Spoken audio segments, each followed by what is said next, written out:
As the coordinator, Shannon Dawson. Scotty, we'll start with Miami Media, and then we'll head it over to you once they're finished. Coach, obviously the wind has been a big talk since the game.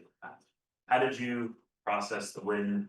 Do you feel like it impacted things in the past? Yeah, it definitely impacted things. Impacted pass game, impacted kicking game. I mean, it was swirling. It was probably one of the windier days I've had in my career. I can probably think of maybe one or two other ones. Maybe we went to Lubbock one time at West Virginia. It was very windy. But yeah, the wind was swirling. You got to deal with it. And so, it did affect the game in some ways. And, we, did some things good and some things we obviously could have done better. And we found some stuff in the run game that gave us a slight edge, which was good. Change the way you call the game as the game progressed? I don't know if it changed the way I called the game. I mean, the game was, it was kind of a weird flow game. They had the ball first and they ate up a little bit of clock, but they wasn't getting any points. We had, we had trouble on third down in the first half. That was probably more so of me calling the game like I did. We were in some third down situations. Their third down defense is really good, and we didn't execute. And the difference between the first half and the second half is we stayed out of those situations. And so we ran the ball better the second half, but I was a lot more conscious on second down of staying out of third and mediums, and so the first half, like, you balance, like the shot to JoJo, like we hit that and that changes things, but it also, we didn't hit it and it put us into a 3rd and 8. You know what I mean? And so you got to balance the throwing the ball down the field, taking chances in a windy day, not hitting them, and coming back and playing 3rd and 8 against the first #1 third down defense in the nation. So that probably changed my mindset through the course of the game more than any condition, as I was trying to stay out of third downs. And so in the second half we did, and we moved the ball better the second half. We averaged 9 yards a play the second half. And so, we stayed out of third downs. Yeah, I guess when you're in a game, how fast can you kind of make adjustments? Because obviously you're game planning for 2 weeks and you have what you think is going to work. How fast can you kind of make adjustments on the fly? Is it like a every drive kind of thing? Is it a Yeah, I mean, with the iPads and everything, it's pretty common. You have some lapse time between drives. You watch it, you discuss it, you talk about the next drive. Yeah, I mean, it's easier today than it's ever been because of the iPads and the technology. And so, and you kind of get a feel for the flow of the game too. I mean, at halftime I had to, remind everybody that it's 0-0. It would have been the same if it was 30-30. It's a tie game, so not much was going on. I say not much, a lot was going on, but it was not a lot of points being scored, not any points being scored. So it was just a weird game in that sense. It was more frustrating the opportunities we got that our defense played lights out and gave us some short fields and we got nothing.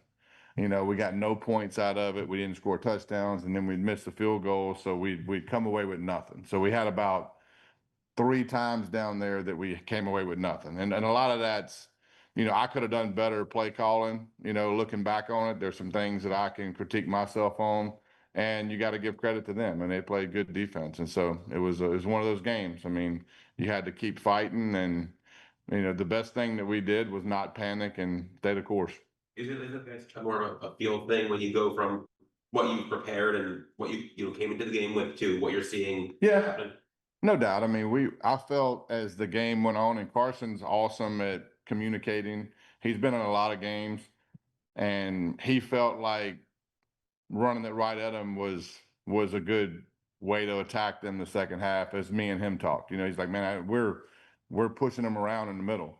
And so conversations with Coach Mirabal, and then obviously me and Carson would talk, and then ultimately running right at them was the right way to go. And we're pushing them around in the middle. That was pretty obvious. And so I just needed to be patient and stick with that, which is not always easy to do. But it was the right thing to do. For a quarterback to say, hey, let's run the ball. Yeah, when he's right, I mean, I think that like having a level head in those situations is crucial. I mean, it's easy to get impatient and start trying to throw the ball around the yard in a day where it just wasn't working that way, and so ultimately, what we had going for us that really they didn't is we could run the football. They couldn't, and so they had to try to throw it, which turned into a couple interceptions and some erratic passes. And so, us being able to lean on the run the second half was really the tell of the tape in the game. How much has that trust and relationship with Carson in terms of the in-game adjustments? How much Yeah. that evolved over the course of the It's season? awesome, and he sees things very clearly. Typically, when he comes off the field and says something, and you watch it on the iPad, he's typically spot on.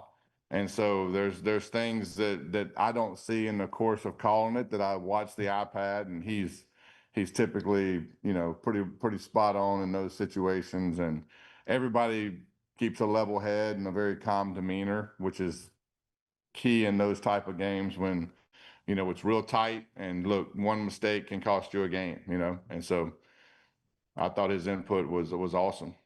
I'm looking ahead a little bit. Ohio State hasn't given up more than 16 points, I don't think, in a game this year. From your perspective, as you evaluate film, would you prefer to see teams that give up a lot of points in yards so you can sort of work off that? Is it almost starting from scratch trying to figure out what works against them, in other words? Well, if they were giving up a lot of points, they wouldn't be in this situation. Sort of zero in, is it just what you do well? Yeah. You zero in on things that they. I mean, look, it's got to be a little bit of both. I mean, ultimately, we have to do what we do well, and we try to, use some motions and stuff to hide it and not do it out of the same sets every week. But ultimately, the play that bailed us out in this game was a day one play and install, and so, I mean, you never know like what's going to be the deal that gives you the advantage. And so, it's going to be different every week. Now, going against a talented defense like Ohio State, I mean, they don't have any weaknesses. And so ultimately we have to do what we do good, but we also have to figure out where the soft spots in their defense are and try to gain some advantages there. Shane, James Brockermeyer, Yeah. probably the one new addition to the offensive line this year. Just your thoughts on how he was able to integrate into that group as quickly as he did, and just how he's done so far for you guys this season? Well, I mean, he's just extremely bright football player, very, very smart, which in our offense, and probably I would argue in any offense, the center needs to be the quarterback of the group. And he makes a lot of calls, and he's on point in protections, and he sets it. The quarterback can override it, and their communication is crucial. But Brock and Carson's relationship is unique, and you need it to be that way to be good on offense. And I will say overall, I thought, our O-line was really the reason the game tilted. I mean, they were very physical. And our receivers, even though we weren't sitting there throwing it all over the yard, I mean, they were unbelievable blocking safeties and nickels. And, they were the reason those plays were hitting for more than 10 or 15. It was going for 20, 30, 40. And so, everybody bought in to the second half and really the whole game, but everybody bought in that hey, it's going to be a physical game, and we need everybody to be physical, not just the old linemen, because we're going to have to run the ball and kind of grind it out a little bit. So everybody bought in, and I thought the receivers played a heck of a game, even though you look at the stat sheet and you wouldn't think that. But we talk about that a lot with those guys, is affecting the game without the ball in your hand. And I don't think there was a better example of that than the second half of that game. I mean, they affected the game without the ball in their hand in a way that I've probably never seen. Malachi, obviously, A&M up until the last play, Yeah. play, did a very good job of slowing him down, stopping him. I think he had at one point like 3 catches for -1 yard. Yeah. In the third. What did they do that was so effective in stopping him, and how do you combat that? Not obviously with the whole game plan, but like. Yeah, I mean, we try to find unique ways to get him involved, and sometimes it works, and sometimes it doesn't. And we probably, looking back on it, I mean, I could have done some things in the past game that probably would have loosened him up a little bit, and I have to do a better job of that. But ultimately, people are going to focus on him, and other guys have to step up and make plays.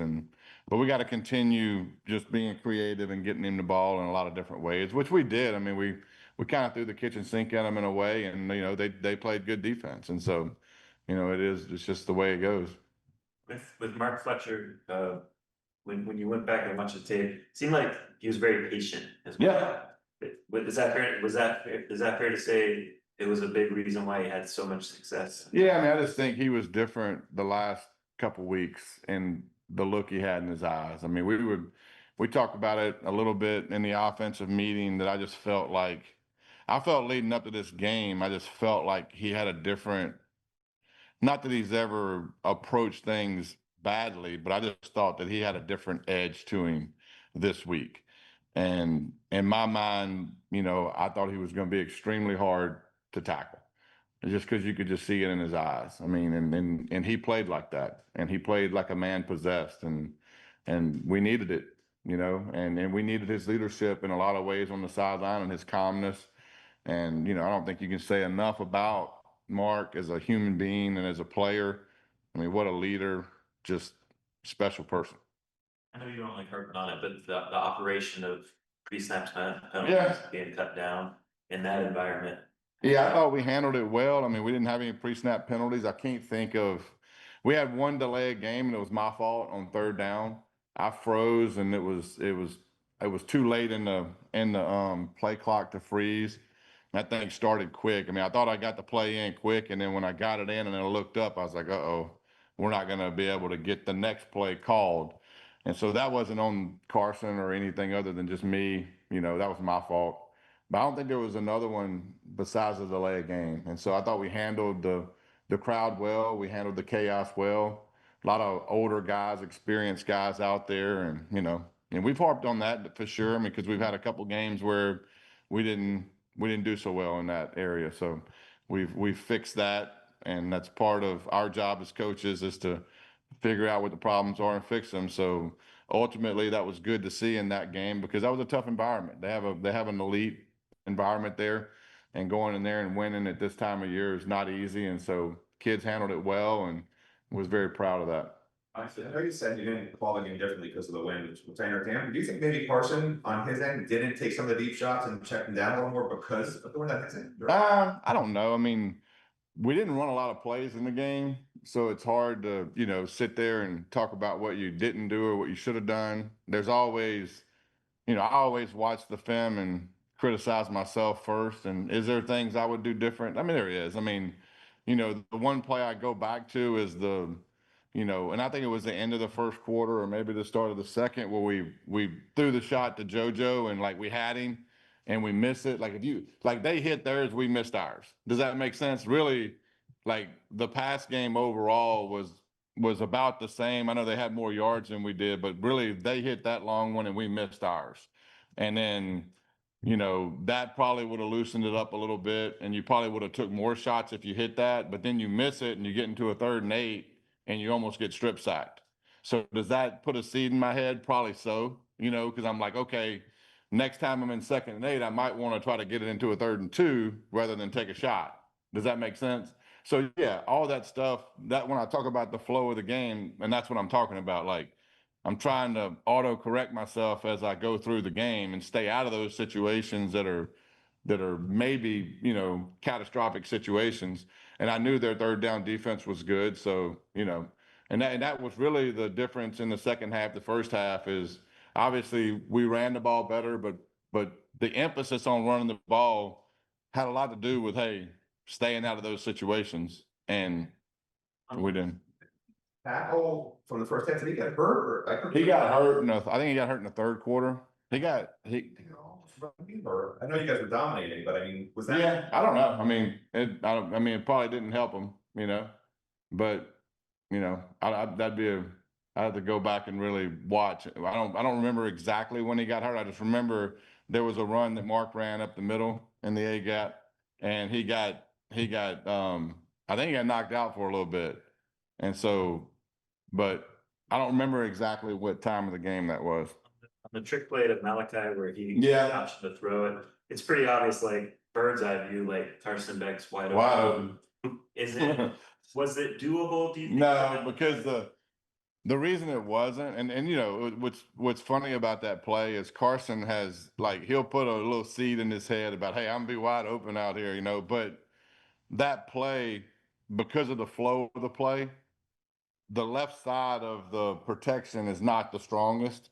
And so if he would have stopped and tried to throw back there, that could have caught up to him, and so, I think the decision Malley made there was a good one. I mean, I thought we were going to get Lofton because I thought the guy would fit much like the the Pitt game, but in a different way. I thought he would fit and we would get him. Now he ran with him, the edge guy did.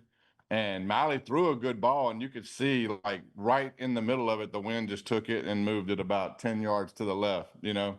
And that's the thing about deep balls in very windy conditions is like, even the throw he made to JoJo, I mean, you know, typically Carson is a very good deep ball thrower, and he makes, and deep balls are always catchable. And that's one thing I will say about him is like deep balls are typically always catchable. And he threw that one, and like, and even him, he came to the sideline and said, when I let it go, I was like, that's a touchdown. And he said, and just halfway there, it just went shoot and just moved over, you know? So, you know, it's just one of those deals about the elements in those games that you have to deal with. Shannon, obviously, Last question. obviously Gerard Pringle's been a hot hand Yeah. over the last month. Only got a couple snaps. Is that just more of a Mark Fletcher's? Yeah, no doubt. I mean, look, it was one of those games where you never know how games are gonna lay themselves out. And it was we weren't running a lot of plays. I think at halftime we had, you know, 26 or 30 plays or whatever it was.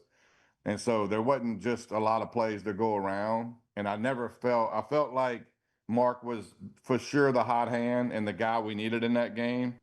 And I didn't want to sacrifice drives because I knew points were precious. And so sticking with Mark was crucial. And it was the right thing to do in that game. Nothing against anybody else in that room, but when you have a guy that's playing that well, then you have to ride him.